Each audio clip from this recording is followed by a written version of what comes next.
दोस्तों नमस्कार। गणतंत्र दिवस की आप सभी को बहुत बहुत शुभकामनाएं।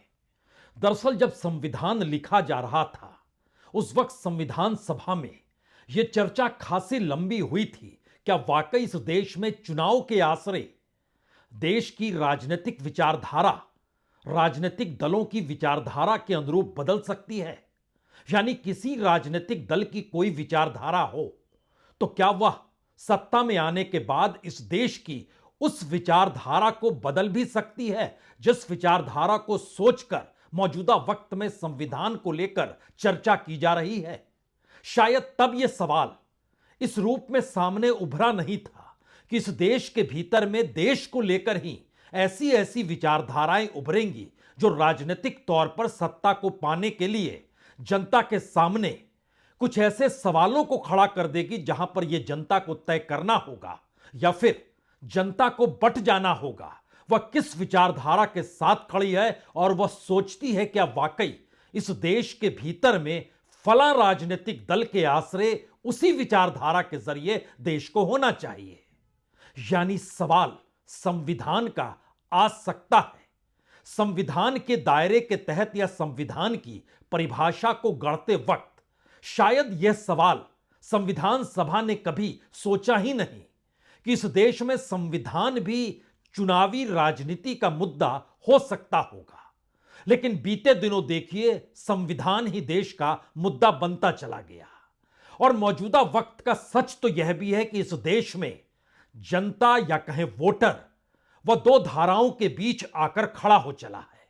उसे पता है कि बीजेपी और आरएसएस की विचारधारा क्या कहती है, क्योंकि इस बात का खूब जोर शोर से कोई दूसरी पॉलिटिकल पार्टी नहीं बल्कि सबसे पुराने राजनीतिक दल के तौर पर मौजूद कांग्रेस ही यह सवाल उठाती है। एक तरफ आरएसएस और बीजेपी की विचारधारा है जो संविधान के साथ नहीं है, क्योंकि संविधान को गढ़ने में और इस देश के आजादी के संघर्ष करने में उनकी अपनी पहल नहीं रही।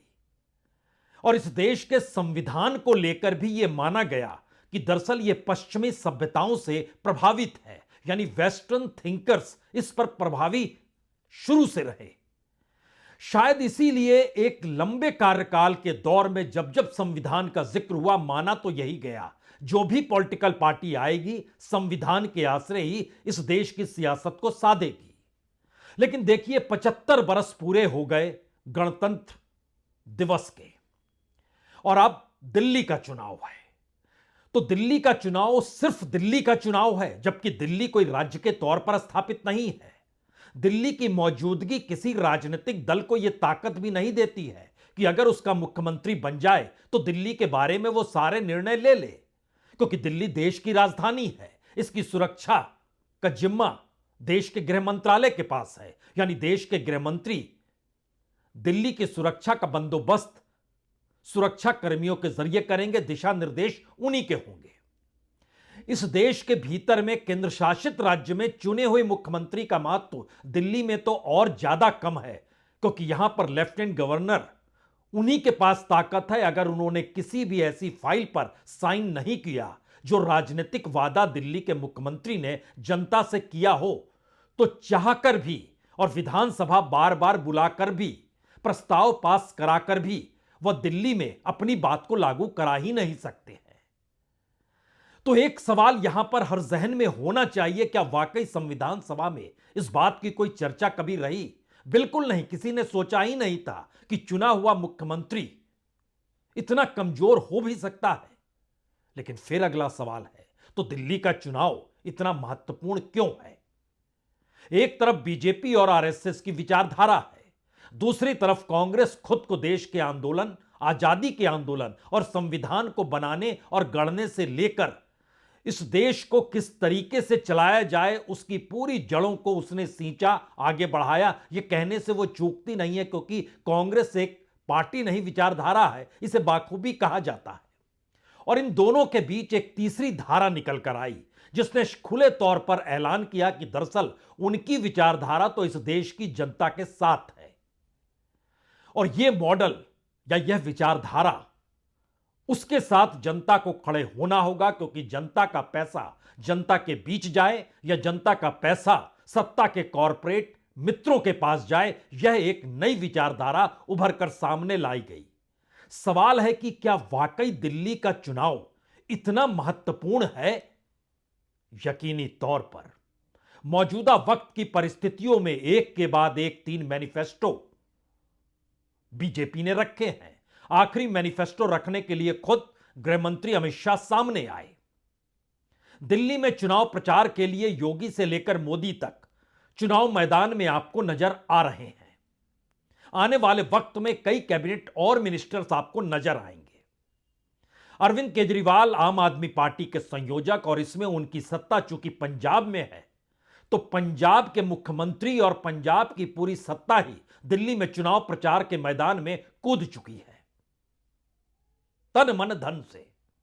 और इन सब के बीच कांग्रेस को इस बात का एहसास है कि उसकी राजनीतिक जमीन खिसकती जा रही है, वो सिकुड़ती जा रही है।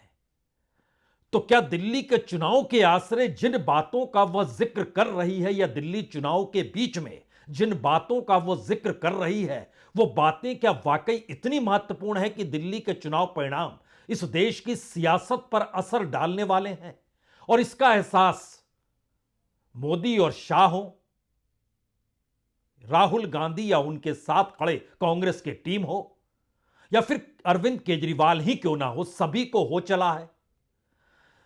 दरअसल यह एक ऐसा चुनाव है जिसके दायरे में शायद भारत के भीतर की राजनीतिक विचारधारा और राजनीतिक अस्तित्व की लड़ाई और वोट बैंक के साथ खड़े होने की सोच तीनों एक साथ आकर खड़ी हो गई है। क्योंकि अरविंद केजरीवाल की जीत हार का मतलब शायद भारत की राजनीति पर सीधा असर है।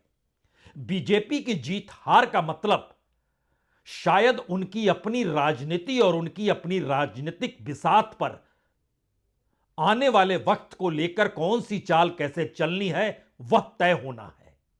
कांग्रेस की जीत हार उसकी अपनी राजनीति का सिकुड़ना, और जब वह सीधे बीजेपी आरएसएस को निशाने पर लेते हैं तो उसके बीच में एक छाया के तौर पर अरविंद केजरीवाल का विरोध करना बीजेपी का और मोदी का, वह छाया आकर खड़ी हो जाती है।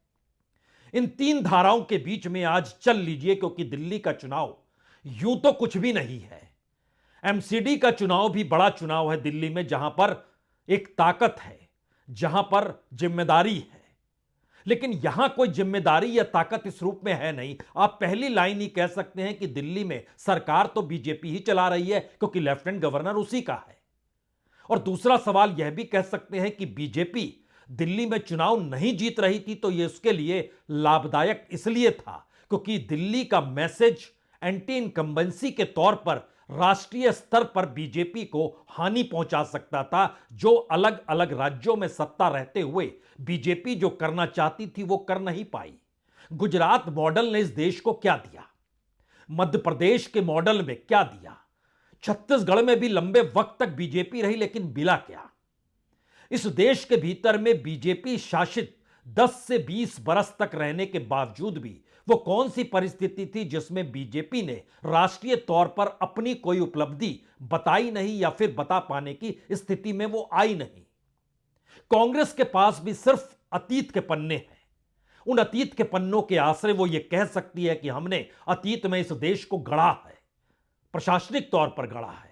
नेहरू से लेकर मनमोहन सिंह के कालखंड में वो इस देश की इकोनॉमी, इस देश की संस्कृति, इस देश की सामाजिक आर्थिक परिस्थितियां, इस देश में किसान मजदूर के हालात, इस देश के भीतर में मनरेगा से लेकर शिक्षा का अधिकार, तमाम बातें आ सकती है उभर के। लेकिन यह दिल्ली का चुनाव इस वक्त क्यों इतना महत्वपूर्ण है, और इस दिल्ली के चुनाव के आसरे जो ताना बाना इस देश की राजनीतिक सियासत में बुना जाना है, उसका क्या असर है, और क्यों यह लड़ाई लड़ी जा रही है हर राजनीतिक दल के जरिए कि दरअसल हमारी विचारधारा का जीतना जरूरी है। इस विचारधारा के मतलब और मायने क्या क्या हो सकते हैं, आज इस बात को जरा सुन लीजिए। लेकिन सबसे पहले आज ही अरविंद केजरीवाल ने जब कहा इस देश में दो ही धाराएं हैं, एक धारा इस देश में जनता के पैसे को कॉरपोरेट के हाथ में थमाने की है, और दूसरी धारा इस देश के पैसे को जनता के हाथ में देने की है।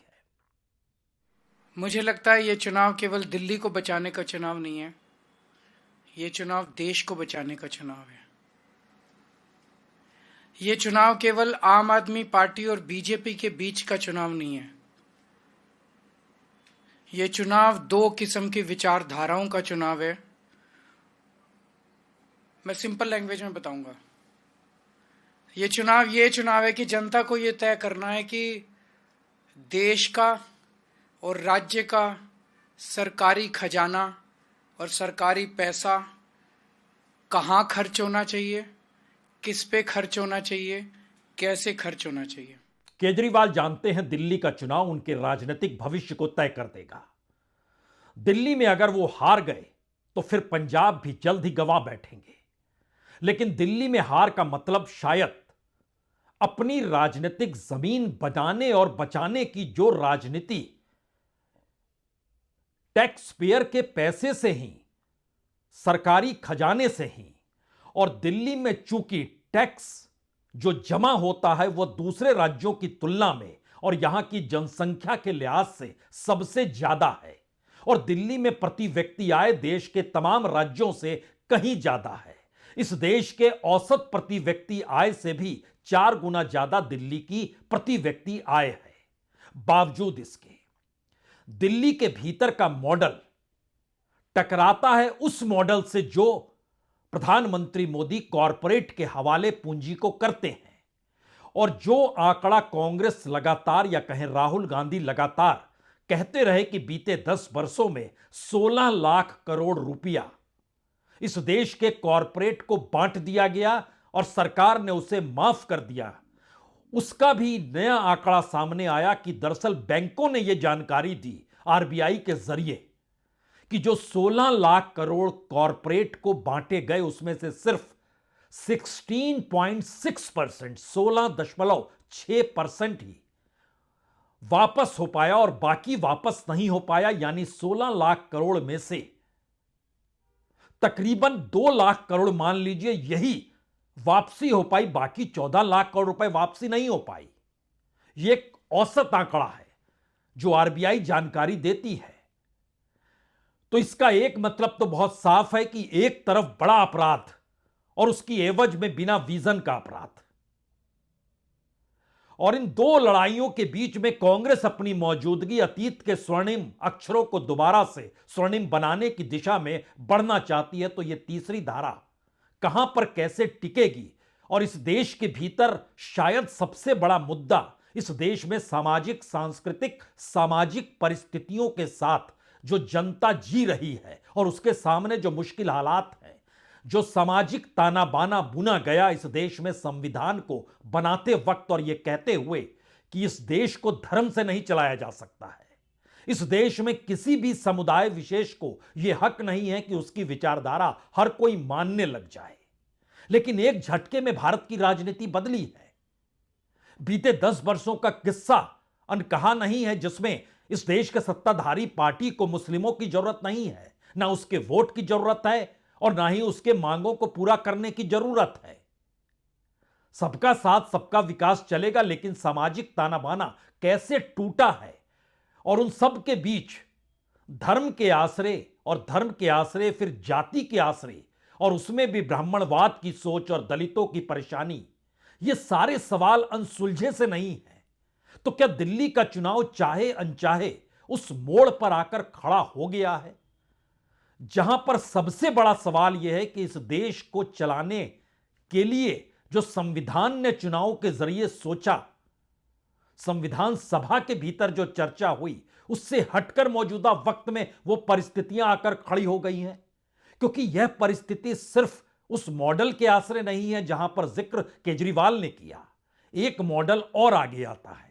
उस मॉडल का मतलब शायद इस देश में राज्यों को कैसे चलाया जाए और लोकतंत्र के जो अलग अलग पिलर हैं उनको भी सत्ता अगर अपने हाथ में अपनी संवैधानिक ताकत के साथ दबोच ले तो फिर क्या बचेगा। यह सवाल इसलिए दूसरा निकल कर आता है कि अगर अरविंद केजरीवाल चुनाव हारते हैं तो जाहिर है उनका राजनीतिक भविष्य और शायद उनके साथ साथ इस देश के छत्रपों की राजनीति सिकुड़ेगी, सिमटेगी। और यह सवाल चूंकि दिल्ली मॉडल से निकल कर आया कि लाभार्थी का मतलब होता क्या है, उससे कितना लाभ मिलता है, यानी नौकरियां सबको नहीं देंगे लेकिन नौकरी की एवज में कुछ पैसा दे देंगे। किसानों को लागत के अनुसार काम नहीं देंगे या उसके अनुसार कीमत नहीं देंगे, एमएसपी भी कानून नहीं बनाएंगे, लेकिन किसानों को किसान सम्मान निधि बांट दिया जाएगा। तो दिल्ली में बिजली पानी से शुरू हुई प्रक्रिया, सफर मुफ्त कराने से परिस्थिति, इस देश के अलग अलग धार्मिक स्थलों की यात्रा बुजुर्गों को कराने की सोच, ये तमाम परिस्थिति क्या देश को चलाने के लिए जो सत्ता चुनी जाती है उसमें सभी वोटरों की बराबर भागीदारी है या नहीं है, या फिर एक टैक्स पेयर से टैक्स का पैसा लेकर दूसरे तबके को जिसके पास ना रोजगार है ना कुछ है उसे बांटने की प्रक्रिया, एक नया तरह का समाजवाद दिल्ली ने दे दिया और उसके बाद तमाम राज्यों में चुनाव में यह बात फैलती चली गई। तो इस राजनीति का अंत क्या दिल्ली के भीतर से लिखा जाएगा, यह अलग मसला है कि आम आदमी पार्टी के समानांतर कांग्रेस और बीजेपी दोनों ने अपने मैनिफेस्टो में खुलकर बखान किया है कि हम क्या क्या दे सकते हैं, और उनकी फहरिस्त भी कोई छोटी नहीं है। बीजेपी अगर 3 मैनिफेस्टो लेकर आई तो कांग्रेस ने भी 3-4 दिनों तक अलग अलग योजनाओं का ऐलान किया। कभी महिलाओं को क्या देंगे, कभी युवाओं को क्या देंगे, कभी रोजगार कैसे व्यवस्थित करेंगे, हर दिन एक एक चीज लेकर आए जिससे लोगों के जहन में कांग्रेस जिंदा रह सके। तो यहां पर दूसरा सवाल है, अगर बीजेपी दिल्ली का चुनाव जीत जाती है तो मैसेज बहुत साफ है कि वह जिस विचारधारा के आश्रय चल रही है वह उस विचारधारा पे अडिग है, और उस अडिग को रहते हुए आने वाले वक्त में जो कांग्रेस से वो टकराना चाहती है, और कांग्रेस के पास सांगठनिक तौर पर, राजनीतिक तौर पर, आर्थिक तौर पर, सामाजिक तौर पर, वोट बैंक के तौर पर कोई समीकरण बीजेपी को काउंटर कर पाने की अगर वो मानकर चल रही है नहीं है, तो फिर एक लंबे वक्त तक उस विचारधारा को इस देश की उस सोच के साथ शामिल कर लिया जाए जिस सोच को संविधान सभा में बनाते वक्त माना गया था कि संविधान के मातहत इस देश में सारे अधिकार सबको मिलेंगे, क्योंकि भारत का संविधान दुनिया में शायद इसलिए भी सबसे अलग है, पहली बार महिलाओं को बराबर हक दिया गया, जो अमेरिका का संविधान भी नहीं दे पाया, भारत में दिया गया। समानता का भाव जिस रूप में उभर कर भारत के कॉन्स्टिट्यूशन से निकल कर आया, उसका जिक्र कई जगहों पर बाबा साहब अंबेडकर ने अपने राइटिंग एंड स्पीचेस में, जो उनकी किताब है कई खंडों की, उसमें किया हुआ है, लेकिन उसको दोहराना की जरूरत आज नहीं है, क्योंकि मसला दिल्ली चुनाव का है। और दिल्ली चुनाव के भीतर का जो बड़ा ट्विस्ट है वो बता रहा है कि हर की राजनीतिक सियासी तौर तरीके दिल्ली के चुनाव से कैसे बदलने वाले हैं, और इसका एहसास हर किसी को है। यानी बीजेपी ये मानकर चल रही है कि उसे अपनी विचारधारा अगर इस देश में लानी है तो स्ट्रेटेजिकली उसको 2 रास्तों को पकड़ना होगा। एक रास्ता वो पकड़कर आती चली गई जब 2011-12 में इस देश में करप्शन के खिलाफ अन्ना का आंदोलन हुआ, तो संघ परिवार के लोग कैसे उस आंदोलन को सफल बनाने में जुटते चले गए, और वो पूरी लकीर धीरे धीरे इस दौर में आकर खड़ी हो गई जहां प्रधानमंत्री मोदी के सामने कोई एक चेहरा स्थापित ना हो सके और एक राजनीति समानांतर तौर पे खड़ी ना हो सके जो विचारधारा का सवाल खड़ा करे, इस रूप में कि इस देश के भीतर के तमाम संस्थानों को बीजेपी ने हड़प लिया है। तो उस विचारधारा को भी कुंद करने के लिए केजरीवाल का मॉडल राजनीति जो है, वह जिस बात का जिक्र आज कर रहे हैं वह भी सामने आकर खड़ा हो गया। क्योंकि अगर आप राहुल गांधी को सुनिएगा, जो उन्होंने 10-11 दिन पहले जिन बातों का जिक्र किया कांग्रेस के नए हेडक्वार्टर में शिफ्ट होती हुई कांग्रेस को लेकर, वो तो चुनौती किसी राजनीतिक दल से ज्यादा भयावह स्थिति वो दिखा रहे हैं। बीजेपी कोई पॉलिटिकल पार्टी नहीं, आरएसएस कोई पॉलिटिकल सोच नहीं, बल्कि इन्होंने तो इस देश के भीतर की उस पॉलिटिक्स को ही खत्म कर दिया जिसके आश्रय एक संवैधानिक परिस्थितियों के दायरे में चुनाव होते थे, उसे भी खत्म कर दिया। इसलिए लड़ाई दूसरे हटकर है। राहुल गांधी के इस बात का जिक्र शायद भारत में राजनीतिक परिस्थितियों में किसी चुनाव के आश्रय उस चुनाव की जीत हार के जरिए आने वाले वक्त को तय कर रहा है, यह अंदेशा तो देता है। If you believe that we are fighting a political organization called the BJP, that we are fighting a political organization called the RSS, you have not understood what is going on. The BJP and the RSS have captured every single institution of our country. We are now fighting the BJP, the RSS, and the Indian state itself.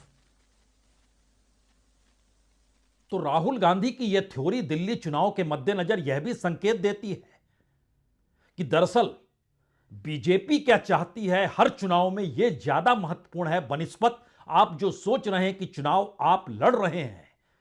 जनता यह सोच रही है कि vote वो दे रही है और उस वोट के आश्रय अपने राजनीतिक प्रतिनिधित्व को वह विधानसभा या लोकसभा में जो भेजते हैं वो है ही नहीं। तो क्या दिल्ली के चुनाव में बीजेपी को तय करना है कि केजरीवाल जीते या ना जीते? उसे ही तय करना है कि उसे कौन सी विचारधारा की लड़ाई में अब आने वाले वक्त में आगे बढ़ना है। तो वह अगर बीजेपी चुनाव हार भी जाती है तो भी क्या उसकी राजनीतिक जीत है? और बीजेपी चुनाव जीत जाती है तो क्या वो राजनीतिक तौर पर अपनी विचारधारा पर अडिग रहते हुए आने वाले वक्त में और ज्यादा एग्रेसिव नजर आने वाली है? 100 बरस हो रहे हैं आरएसएस के। इन 100 वर्षों में कभी इससे पहले कांग्रेस ऐसे सवालों को नहीं उठाती थी या फिर नेहरू से लेकर इंदिरा और इंदिरा से राजीव गांधी, उस दौर को भी परख लीजिए तो गांधी नेहरू परिवार के किसी व्यक्ति ने इस तरीके की चोट नहीं की जो चोट राहुल गांधी कर रहे हैं। दूसरी सोच यह भी है कि उनके सामने जो राजनीतिक चुनौतियां थी और मौजूदा वक्त में राहुल गांधी के सामने जो राजनीतिक चुनौतियां हैं वह भी तो बिल्कुल अलग है। इसीलिए वो जिक्र उस स्टेट का कर गए जिस स्टेट के डेमोक्रेटिक पिलर्स होते हैं, लेकिन वो पिलर सारे खत्म हो गए। तो क्या इस दौर में कांग्रेस की जीत हार सिर्फ उसको अपनी राजनीतिक जमीन को बचाने की है? क्योंकि 40% वोट से घटते घटते अगर 4% पर आ गया दिल्ली के भीतर कांग्रेस को वोट देने वाला, तो बाकी 36% वोट कहां चले गए और क्यों चले गए? क्या सिर्फ उसी को साथ लेकर चलना है या फिर एक बड़े दायरे में उस वैचारिक लड़ाई को आगे बढ़ाना है जिस वैचारिक लड़ाई के आश्रय इस देश में आजादी के आंदोलन, संविधान को बनाने की प्रक्रिया और इस देश के भीतर सामाजिक, राजनीतिक, आर्थिक ताने बाने को बुनने का काम चल रहा था? लेकिन लड़ तो बीजेपी और आम आदमी पार्टी रही है और बीजेपी जिन सवालों को उठा रही है वह तो कांग्रेस पे नहीं, आम आदमी पार्टी पर हमला कर रही है और यह कहकर कर रही है कि यह शख्स झूठ बोलता है, जो वादा करता है निभाता नहीं है। और देश के गृहमंत्री भाषण जब देते हैं तो उन बातों का जिक्र करते हैं, देखिए इन्हें तो बेल मिली है। हो सकता है आप पुराने पन्ने गुजरात के भी खोलना चाहें, किन्हें बेल मिली और पिछले दिनों शरद पवार जो बोल गए जब उन पर देश के गृहमंत्री अमित शाह ने हमला किया तो उन्होंने भी कहा पहला मिला है हमें गृहमंत्री जो तड़ीपार किया गया था। उस पर बीजेपी के नेताओं ने उन पर हमला जरूर बोला, लेकिन जरा राजनीतिक मिजाज के उस धागे को पकड़िए और समझने की कोशिश कीजिए कि दिल्ली के चुनाव में कितना बड़ा ट्विस्ट भारत के भविष्य की सियासत को लेकर बुना जा रहा है। इसीलिए गृहमंत्री इन बातों का खुले तौर पर जिक्र करने से चूकते नहीं हैं। कितने एमएलए, एमपी, आप स्वयं, आपका मंत्रिमंडल करप्शन के ही चार्ज में गए हैं और एक नई टर्मिनोलॉजी क्रिमिनल जस्टिस सिस्टम में श्री केजरीवाल ने इसको जन्म दिया है। बेल मिलते ही कहते हैं देखिए मैं तो पाक साफ हूं। केजरीवाल जी, आप ना मुगालते में रहिए, ना जनता को मूर्ख बनाइए। ये बेल है, केस अभी चलना है। बेल को क्लीन चिट मनवाकर आप आरोपों से बच नहीं सकते। हो सकता है यह सवाल आपके जहन में भी आए, अगर बीजेपी इतना तीखा हमला कर रही है तो वो चुनाव हारेगी क्यों? लेकिन सवाल राजनीति में भविष्य की राजनीति को साधना भी होता है और दूसरी तरफ बीजेपी चुनाव जीत रही है। अगर यह परिस्थिति है तो फिर केजरीवाल की राजनीति का जो पूरा मंत्र है उस पूरे मंत्र को बीजेपी ने अपने मैनिफेस्टो में शामिल क्यों किया और इस बात का जिक्र क्यों किया कि हम किसी भी जो योजनाएं शुरू की गई केजरीवाल उसे बंद नहीं करेंगे? ये सारे सवाल उहापोह की स्थिति पैदा कर सकते हैं, लेकिन जो 5 बड़े सवाल हैं दिल्ली चुनाव को लेकर, वो शायद इस देश के भविष्य की सियासत को तैयार कर रहे हैं। इसीलिए दिल्ली का चुनाव एक खतरनाक मोड़ पर आकर खड़ा हो गया है। पहला सवाल अरविंद केजरीवाल से जुड़ा है। इस देश में अरविंद केजरीवाल ने जिस राजनीति को चलाया, उसमें वो कैसे महात्मा गांधी से पलटते पलटते भगत सिंह तक पहुंचे या बाबा साहब अंबेडकर से पहुंचे, और दोनों की फिलॉसफी को खारिज करके कैसे वह हनुमान मंदिर पहुंचकर और इस देश के भीतर अलग अलग मंदिरों से बुलाकर भगवा वस्त्र ओढ़कर राजनीति का जो पाठ वो करते नजर आए, तो क्या ये आने वाले वक्त में भारत की राजनीति का अंतिम अध्याय तो नहीं होगा, जिसमें इस देश की जनता समझ रही है कि दरअसल ये राजनीति नहीं, यह सिर्फ तत्काल में भावनाओं का उभार है, उसको अपने साथ रखने की कोशिश है। तो एक अध्याय बंद होगा, जिसके बाद इस देश की राजनीति सही मायने में विचारधारा पे लौटेगी,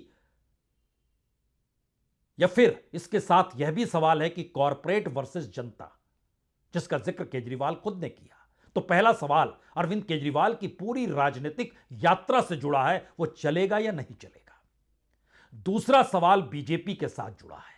राजनीतिक तौर पर उसकी अपनी जरूरत, अपनी विचारधारा है, या राजनीतिक तौर पर उसकी विचारधारा भी वही सत्ता है जिस सत्ता की राजनीति को हर राजनीतिक दल साधना चाहती है, और इस देश में छत्रपों ने उसे साधा। तो फिर धीरे धीरे छत्रपों को समाप्त करना और अपनी सत्ता को बरकरार रखने के लिए छत्रपों को साथ भी लेना, इन दो रास्तों के बीच बीजेपी चलती रही। तो दिल्ली के चुनाव में वो क्या करेगी, किस रूप में करेगी, सब कुछ उसी के हवाले, क्योंकि इस देश के भीतर में स्टेट इंस्टीट्यूशंस वह भी तो बीजेपी के कब्जे में है। तो दूसरा सवाल बीजेपी की सत्ता वाली धारा और बीजेपी की हिंदुत्व की विचारधारा, दोनों के बीच कौन सा रास्ता वो जीत हार के साथ चुनने वाली है, यह तय होगा। तीसरा सवाल कांग्रेस से जुड़ा है, जिसका जिक्र राहुल गांधी ये करने से चूकते नहीं है कि दरअसल ये विचारधारा की लड़ाई है, और उस विचारधारा के आसरे आपको दिल्ली के चुनाव में भी खड़े होना है। वो कांग्रेसियों से कहते भी हैं, आपको समझना है ये चुनाव इतना सीधा नहीं है, इसमें आप ऐसी पॉलिटिकल पार्टी से लड़ रहे हैं जो पॉलिटिकल पार्टी नहीं है, बल्कि इस देश के इंस्टीट्यूशन पर कब्जा कर चुकी पार्टी है, और उसे तय करती है वो खुद ही, कौन जीते कौन हारे। तो आप कहां खड़े हैं? तो कितनी बड़ी लड़ाई है इन तीन सवालों के इर्द गिर्द। लेकिन चौथा सवाल इस देश में वोटरों का है। इस देश के वोटरों के जहन में क्या तत्काल की जरूरत मायने रखती है, या फिर अब उन्हें समझ में आने लगा है कि भविष्य में उनके बच्चे भी उन्हीं की तरह अपने दरवाजे पर बैठकर लाभार्थी होकर जीना चाहते हैं, या राजनीतिक तौर पर वह इस देश की सियासत के पूरे आईने को बदल देना चाहते हैं। और पांचवी